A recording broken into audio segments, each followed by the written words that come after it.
Bonjour mon petit rayon, nous sommes le dimanche 17 mai 2026 et l'on se retrouve pour les chroniques du soleil, ta guidance qui t'indique, si tu n'en as pas conscience, quels sont tes atouts, quelles sont tes qualités, quels sont les piliers de ton expansion, de ton épanouissement, de ton accomplissement, de ton bonheur, tout simplement. Cette semaine, j'ai effectué mon tirage avec l'oracle de Noé de Noémie Ourliac, illustré par Camille Martin.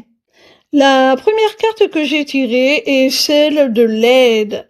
Mon petit rayon, ce qui fait ta grande qualité, c'est que tu n'hésites pas à tendre la main à la personne en face de toi qui a besoin d'aide.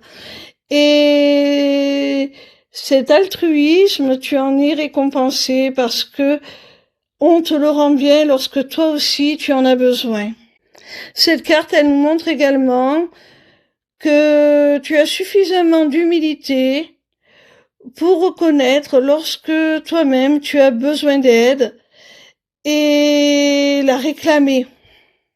Tu as également suffisamment de lucidité, de pertinence pour savoir quoi demander à qui. La seconde carte que j'ai tirée est celle du combat.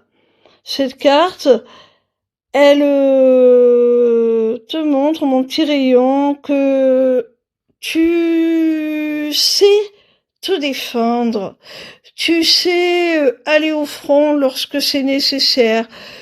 Tu es quelqu'un de courageux. Tu n'hésites pas, lorsque c'est légitime, à défendre tes intérêts, à te protéger, même si pour cela tu dois faire face à de l'adversité.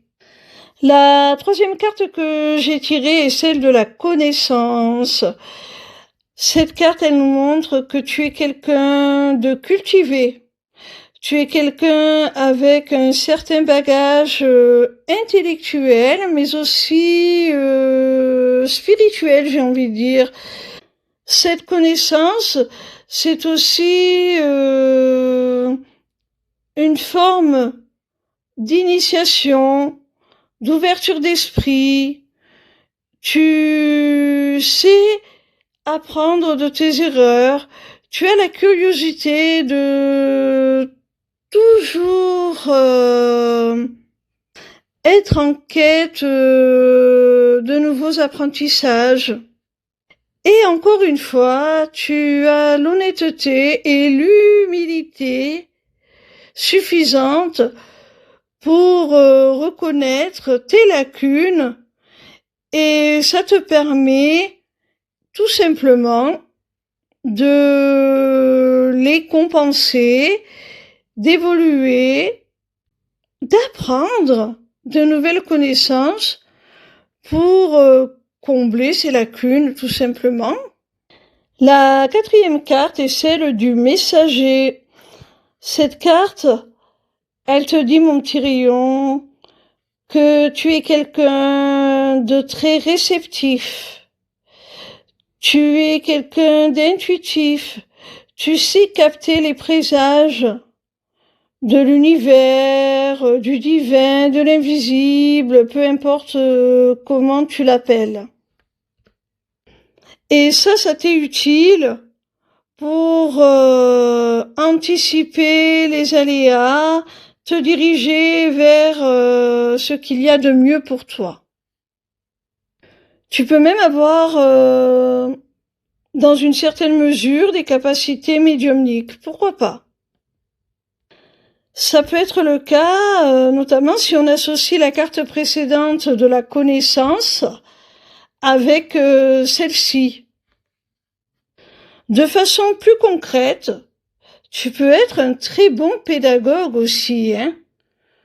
Tu peux pouvoir, par la communication, transmettre les connaissances que tu as acquises, hein, les savoirs que tu as acquis.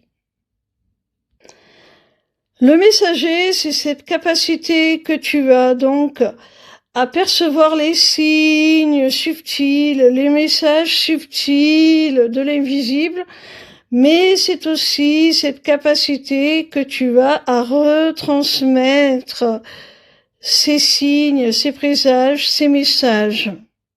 Et de façon plus concrète, le messager désigne tes compétences en communication. Tu es quelqu'un qui sait très bien comprendre les choses, qui sait lire entre les lignes. Tu es quelqu'un qui sait retransmettre ce qui s'est dit au cours d'une réunion, par exemple, qui sait retranscrire une idéologie, qui sait tout simplement transmettre les informations, les connaissances. Tu es quelqu'un dont la voix porte. Tu es quelqu'un d'éloquent, qu'on écoute et qu'on respecte.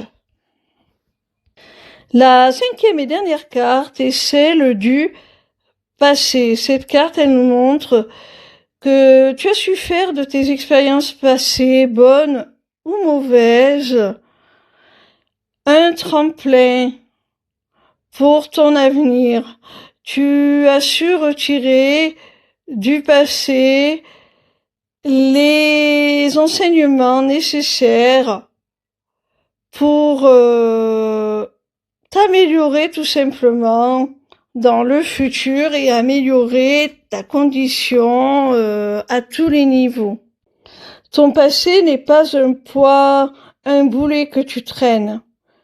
Tu as su laisser sur ton chemin ce qui ne t'était plus utile pour avancer et au contraire, tu as su conserver ce qu'il y avait à garder de pertinent.